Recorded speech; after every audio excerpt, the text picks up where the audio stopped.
She screamed so loud she scared her own poodle into a bush, then sprayed herself in the face with a garden hose, all because she stole one tomato. Not just any tomato, a Carolina Reaper. And not just any thief, Beverly Kramer, our HOA president, who once fined a guy for having aggressively enthusiastic daisies. The craziest part?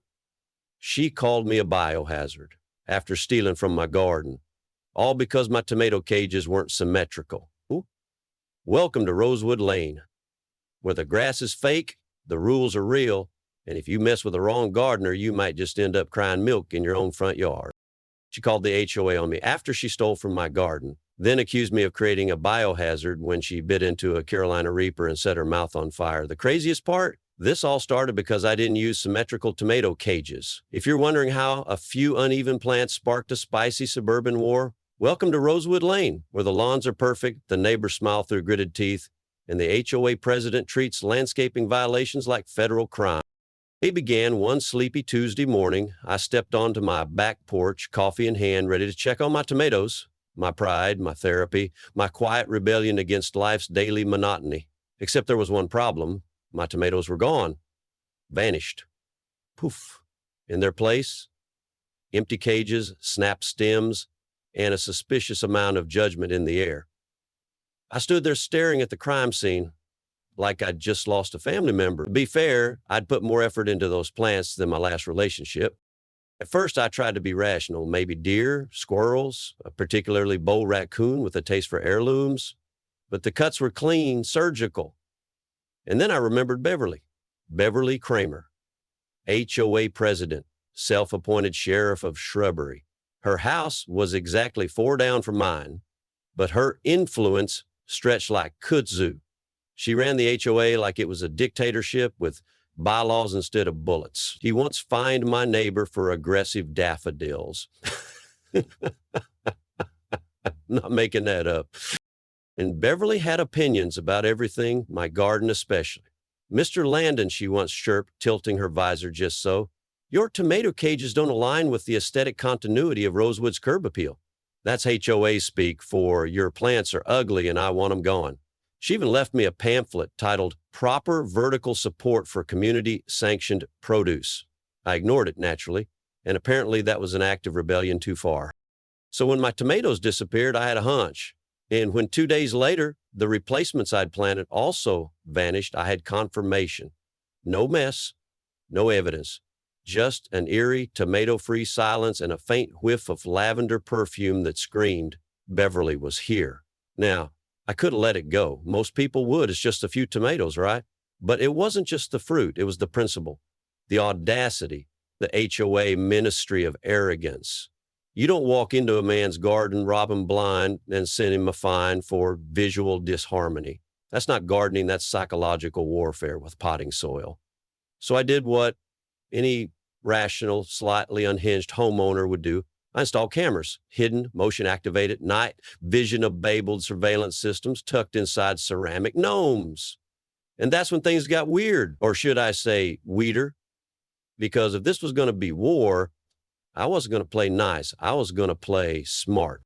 The footage was grainy, but clear enough to make me spill coffee all over my bathrobe.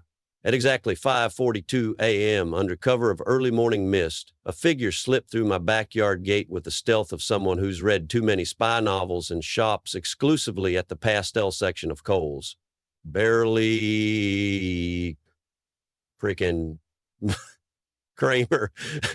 She was wearing gloves, a visor, and what I can only describe as espionage Crocs. In the recording, she paused by my tomato cages, looked around dramatically, like she was about to defuse a bomb, then plucked a ripe fruit with the delicacy of a jeweler lifting a diamond. And then, this part really got me, she smelled it, like she was rating its aroma for a bougie garden-to-table brunch menu. Then she slipped it into a tote bag, turned on her heel, and vanished through the gate. I watched the video 3 times, once for evidence, once for disbelief, and once because it was the most entertaining thing I'd seen all week. I mean, who steals tomatoes before sunrise dressed like a suburban ninja? And more importantly, why? Okay, I already knew the why. Beverly hated my garden. It didn't blend with the neighborhood's harmonious landscape aesthetic, which was HOA speak for it looks too much like someone enjoys their life. She hated that I grew things organically. She hated that my cages weren't symmetrical. She hated that I didn't spray pesticides. Approved by the committee, she hated that I didn't care that she hated it. And this was her revenge. I'd ignored her pamphlets and her condescending suggestions, and in return, she'd turned my tomatoes into contraband. I was living in a produce themed Cold War. But I wasn't about to confront her yet. Oh no, that would be too easy. Beverly thrived on conflict. She'd twisted into a violation somehow, hostile horticultural engagement, or whatever jargon she'd invent. So instead, I opted for the long game. I started tracking her habits. Casual, of course, nothing illegal, just a little suburban recon. Every morning, Beverly walked her miniature poodle, Cupcake, along the same route. She passed by my house at 7:15 a.m. sharp, not because it was efficient, but because it gave her the perfect view of my garden. She'd pause, pretend to check her phone, and glance sideways at my plants like she was scanning them for criminal intent. The dog, meanwhile, looked just as judgmental. Then came the comment that sealed it. One morning, as I stood casually watering my newly planted tomatoes, Beverly gave me her best Stepford smile and chirped, "Such a shame about your harvest. Perhaps some people just weren't meant to garden." The audacity, the smugness, the implication. I smiled back, gripped the hose slightly tighter, and said, "Maybe, or maybe raccoons are getting smarter." She laughed like we were sharing a joke, but her eyes said, "I own you." That was it. The moment. I knew then this wasn't just theft, this was personal. It was about power, about dominance, about one woman's obsession with uniform lawn heights and my refusal to comply. And so, standing in the shadow of her passive aggression and perky poodle, I hatched my plan. If Beverly wanted to play dirty, I was going to grow something that would burn her soul from the inside out, literally. I spent that evening hunched over my laptop like a mad scientist, eyes glued to a YouTube video titled, "Carolina Reaper Challenged 10 People Who Regret Everything." 10 grown adults, some crying, some gasping, one guy literally praying mid-sweat while begging for dairy. It was beautiful. That was the moment I knew I'd found the answer. No confrontation, no yelling match on the front lawn, no back and forth email threads CC'd to the HOA board, just one perfect tomato-shaped weapon of mass combustion. The next morning, I headed to the local gardening supply store with the kind of focused rage usually reserved for someone plotting a breakup playlist. When the cashier asked if I was sure about the Carolina Reaper seedlings, I smiled like a man on a mission and said, "Oh yeah, these are going to solve all my problems." She blinked slowly, then offered me a loyalty card. I declined. Back home, I got to work. I planted the reapers between the tomatoes, disguised carefully with matching cages and strategically placed foliage. I even labeled them Roma hybrids in case Beverly came snooping. Every seedling I tucked into the soil felt like loading ammo into a very spicy cannon. I watered them with the kind of tender affection usually reserved for bonsais and newborns. I whispered to them, I apologized in advance for the pain they were going to cause. And I meant it. Over the next 2 weeks, I became the most attentive gardener on Rosewood Lane. Even Jerry, my neighbor across the street, who once thought basil was a form of cheese, noticed. "You're out here a lot lately," he said one afternoon, sipping something suspiciously alcoholic from a mug that said, "World's okayest dad." I shrugged. "Therapy's expensive. Soil is cheaper." He nodded like that made sense. But I wasn't just tending plants. I was prepping a crime scene, one with no fingerprints, no witnesses, and only one possible outcome. Beverly would come back. That much I knew. Her ego couldn't resist it. She didn't just want to take tomatoes. She wanted me to know she could. And the minute she saw those new fruits, plump, red, slightly too perfect to resist, she'd strike again. There was only one variable I couldn't control: when. So I upgraded my surveillance setup. New motion sensors, cloud backups, even push notifications that pinged my phone the moment someone stepped near the vines. I checked the feed so often I practically became a live streamer for spicy justice. Then came the night that changed everything. At 4:03 a.m., my phone buzzed. I sat up in bed, heart pounding. The live feed flickered, and there she was. Same gloves, same weird visor, same tote bag that probably said something like, "Bless this mess." Beverly crouched beside the cage, examined the plant like she was judging a cooking competition, and reached in. I held my breath, her fingers wrapped around a reaper, aiming a little squeeze. Then, satisfied, she plucked it, slipped it into her bag, and tiptoed back into the shadows like some kind of spicy Cinderella. It was done. The trap had been sprung. The next morning, I woke early and brewed coffee like a man preparing for battle. I skipped the cream. Black coffee felt more appropriate for the kind of justice that was about to unfold. The garden glistened in the early sunlight, deceptively peaceful, like nothing had happened. But I knew better, and so did my motion camera, which had captured the entire 403 AEMing tomato heist with cinematic precision. I watched the replay over breakfast, frame by glorious frame, pausing right at the moment Beverly's hand reached for the pepper of doom. I nearly applauded, but the real show didn't begin until later that afternoon. It started with a shriek, sharp, shrill, and unmistakably Beverly. It came from the cul-de-sac, loud enough to make sprinklers stop mid-cycle and a flock of pigeons take off in alarm. I rushed to my front window, phone in hand, already recording out of sheer instinct. There she was, in full HOA regalia, pressed pastel cardigan, linen pants, and her ever-present visor. Now askew like she'd survived a tornado, she was stumbling across her yard, one hand gripping her throat, the other waving frantically in the air as if fanning the flames inside her mouth. Her tote bag lay abandoned near the sidewalk, half a reaper still clutched in her trembling fingers like the murder weapon in a gardening-themed crime novel. She sprinted to her garden hose, wrestled with the nozzle like it was a snake, and finally managed to unleash a stream of water. Straight into her own face, her dog Cupcake barked in terrified confusion while Beverly sprayed herself wildly, missing her mouth entirely but soaking her clothes and knocking over a lawn gnome in the process. The scene was so spectacular, I briefly considered submitting it to America's Funniest Home Videos. But this was personal. This wasn't just slapstick. It was payback.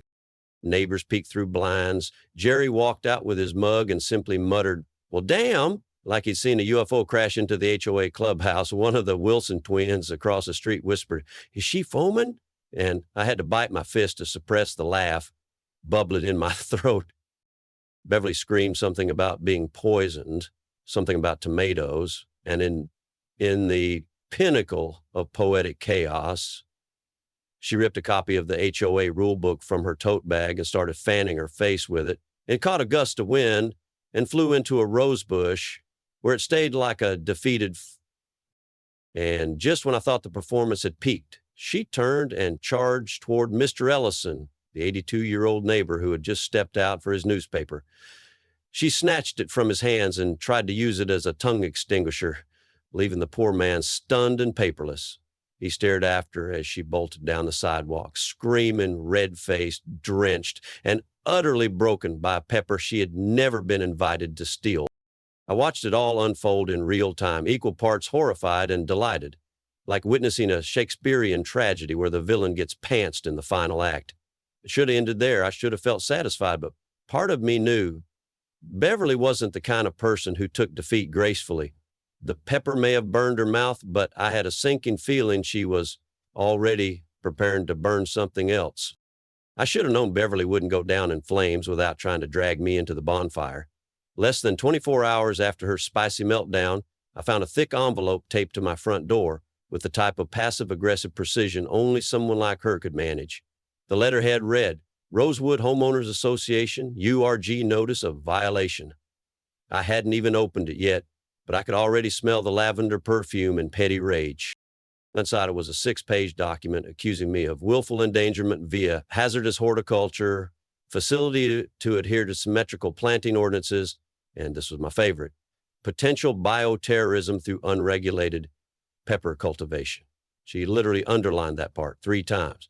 According to her interpretation of HOA guidelines, I had created what she referred to as a botanical minefield. I read the letter twice, mostly to make sure I wasn't hallucinating, then laughed so hard I nearly pulled something.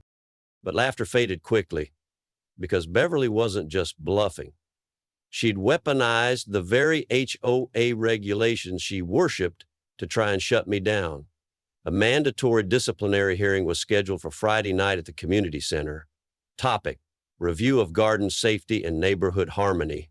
Just the usual things you'd expect in a war crimes tribunal. I arrived early, mostly out of curiosity to see how theatrical this would get. Beverly, of course, was already seated at the front of the room, flanked by her loyal minions, board member Frank, with the ever sour face, and Denise, who once fined a neighbor for painting their door the wrong kind of red. Beverly wore oversized sunglasses indoors like a garden-themed Bond villain and sipped water dramatically between fake coughs as if still suffering from ghost pepper PTSD. The room filled up fast. Word had spread. This wasn't just a hearing. It was event television. And Jerry showed up with popcorn. Margaret, the HOA secretary, sat in the back scribbling notes with the calm detachment of someone who'd seen too much. When the meeting started, Beverly launched into her monologue like a Shakespearean widow testifying against the devil himself. She described the trauma she endured, the burning, the betrayal, the tomato-shaped deception. She even brought in a printout of a Scoville heat chart like she was presenting forensic evidence on CSI Salsa Edition. At one point, she dabbed at imaginary tears with a tissue that I'm pretty sure had glitter on it. I let her finish. I let the room absorb her drama, and then I stood up, cleared my throat, and calmly presented Exhibit A, my security footage. Crystal clear, full HD, night vision. Beverly, dressed like a gardening ninja, reaching into my cage, taking the pepper and stuffing it into her bag. It was theft, plain, unfiltered, horticultural theft. The room went quiet. A few neighbors chuckled. Jerry let out a whistle. Then Beverly, like any true villain, caught Red Hand, doubled down. That footage has clearly been edited, she hissed. Deep fake technology is very advanced these days. The room nearly lost it. I raised an eyebrow. So you're saying you didn't reach into my property and steal produce, chew it like a power move, and then hose yourself down in a panic attack? She flinched. Then, as if pulling the last card in her deck of ridiculousness, Beverly produced a letter, supposedly from a certified horticulture expert, claiming that my peppers violated obscure agricultural safety codes. It was printed on Comic Sans. I'm not kidding. And just as it looked like this HOA soap opera was about to explode into legal absurdity, something happened that not even I saw coming. Just when it seemed like Beverly might actually get away with accusing me of pepper-based terrorism using a Comic Sans letter, someone stood up from the back of the room. Margaret, the HOA secretary. Quiet, polite, cardigan-loving Margaret, who usually said nothing and nodded like a human bobblehead during every meeting. But tonight, something had shifted. She cleared her throat, gently placed her notepad on her lap, and said, I believe I have something to add. Every head turned. Beverly froze like someone had hit pause on her outrage. Margaret, she said, half smiling, this is a formal process. Maybe your notes can be emailed later. But Margaret wasn't blinking. Actually, she continued, I think the board and the neighborhood deserves to hear the truth. The silence was suffocating. Margaret clasped her hands calmly, turned to face the board, and said, I've seen Beverly enter Mr. Landon's yard multiple times over the past month. Early mornings, mid-afternoons, always after he planted something new. I didn't want to assume anything, but I saw her leave with full bags. Once she even pulled a tomato right off the vine and took a bite while walking away. Beverly's mouth dropped open like she was trying to catch flies or maybe just breathe. Margaret, are you seriously accusing me of? Yes, Margaret said, I am. Gasps rippled across the room. Jerry muttered, damn, Margaret, like she just slam dunked in a church league. A few other neighbors started whispering, realizing maybe the tyrant they feared wasn't quite so untouchable after all. Beverly tried to recover, but her words stumbled. This is hearsay. You have no proof. This is a personal vendetta. Margaret smiled, soft but unwavering. No vendetta, just tired of watching you bully this neighborhood like it's your personal dollhouse. She looked around the room. We all know what you do. The fines, the intimidation, the double standards. But Mr. Landon didn't create chaos. He grew tomatoes. You turned it into a war. You could have heard a pin drop, if not for the sound of Beverly's ego collapsing. Frank from the board cleared his throat and muttered something about taking this under advisement. Denise looked like she'd just bitten into a reaper herself. Even Cupcake, Beverly's poodle, let out a small whimper from her purse. I leaned back in my chair, arms folded, trying not to smile like a man who just watched Karma show up in cardigans. For a brief, shining moment, Justice didn't wear a badge. It wore orthopedic flats and smelled faintly of cinnamon gum. The meeting ended in a blur. The board promised to review the conflicting testimonies, which was code for "we just watched Beverly get wrecked in 4K and don't want to deal with lawsuits." As people filed out, several neighbors patted me on the shoulder or gave me small nods, the kind you give someone who stood up to the boss at work and somehow lived to tell about it. I left that night with no guarantees, no verdict, but with one undeniable truth. I wasn't alone anymore. And Beverly, she had finally realized something far scarier than a hot pepper. She was losing control. By the next morning, the fallout had already begun. I stepped outside to water what was left of my tomato pepper war zone and found 3 neighbors waving at me, not with the usual fake smiles and tight nods, but with actual enthusiasm. Jerry gave me a thumbs up from across the street, still in his robe, holding what I swear was a Bloody Mary with a Reaper garnish. He heard Margaret roasted her at the meeting, he called out. About time someone turned the heat back on her. It was subtle at first. A few neighbors started asking me about gardening tips. The Wilsons, who used to grow nothing but HOA-approved marigolds, suddenly had raised beds in their front yard. Dan, from 2 houses down, who once bragged about using synthetic turf to avoid unruly lawn edges, showed up at the community bulletin board asking if composting was permitted. And Margaret, bless her, now apparently the quiet hero of the resistance, began organizing informal plant swaps every weekend. The HOA hadn't sanctioned it, which was exactly the point.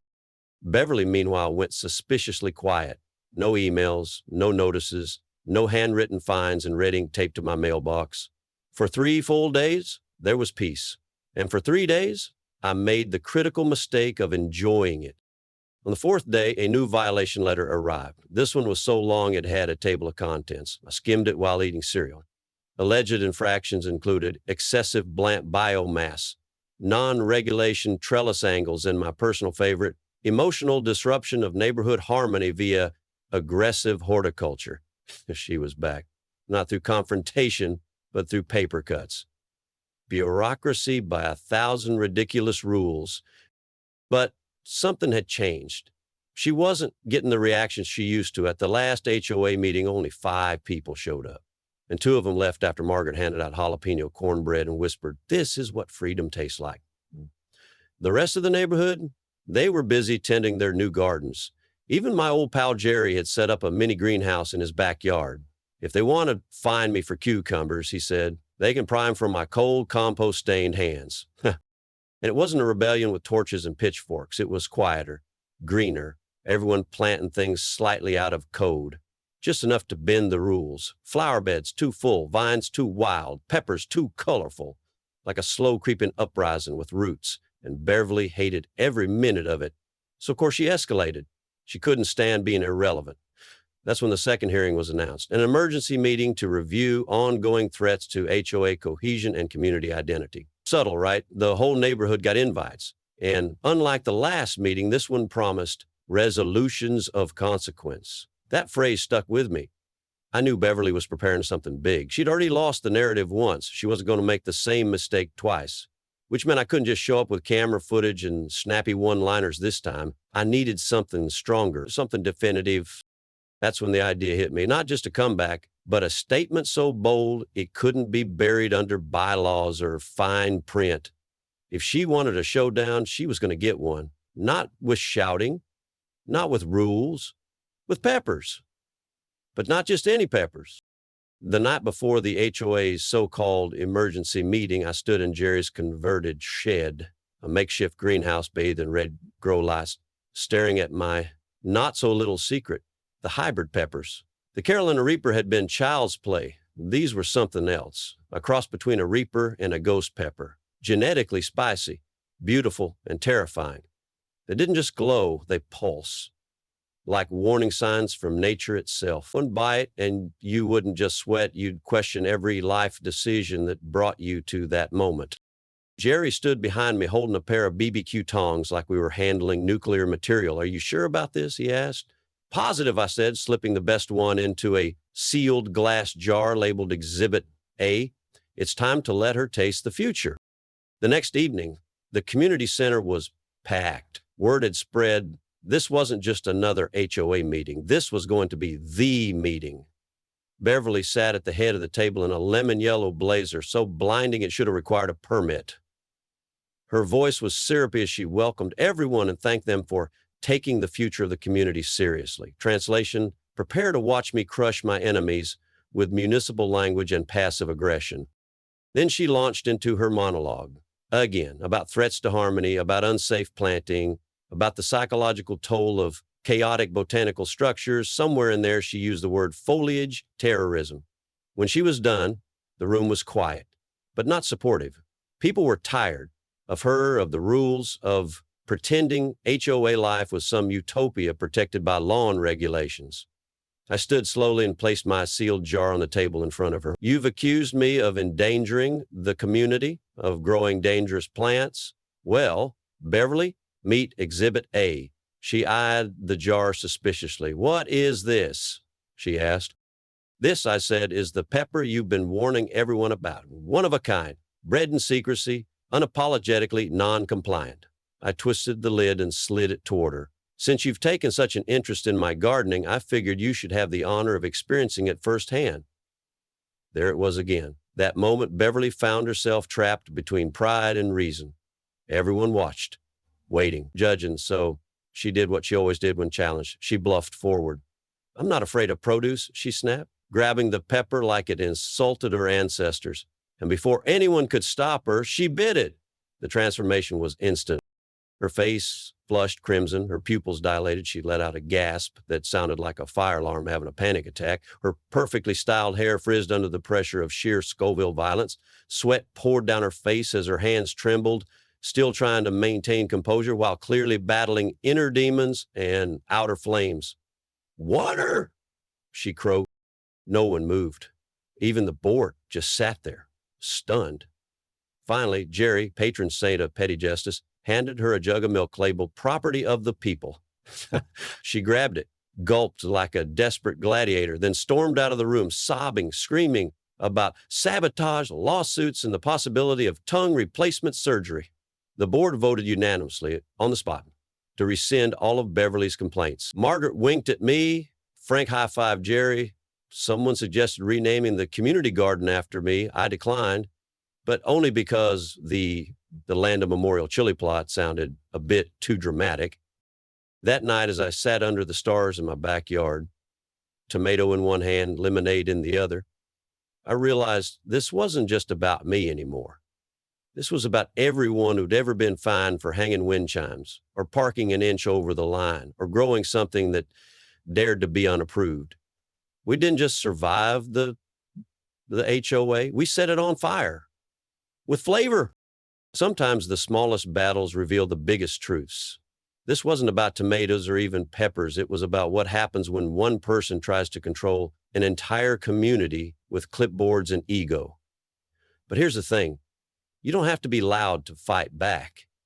You just have to be clever. Whether it's a petty HOA rule or someone constantly stepping on your boundaries, you always have the right to push back. Maybe not with hybrid chili warfare, but hey, do what works. Don't let people weaponize order to silence your joy, your weirdness, or your garden. The HOA may write the rules, but you get to grow the roots. If this story made you laugh, think, or plot your own passive-aggressive uprising, hit that like button, drop a comment with your wildest HOA moment, and don't forget to subscribe for more tales of spicy justice. Stay bold, stay strange, and water your damn plants.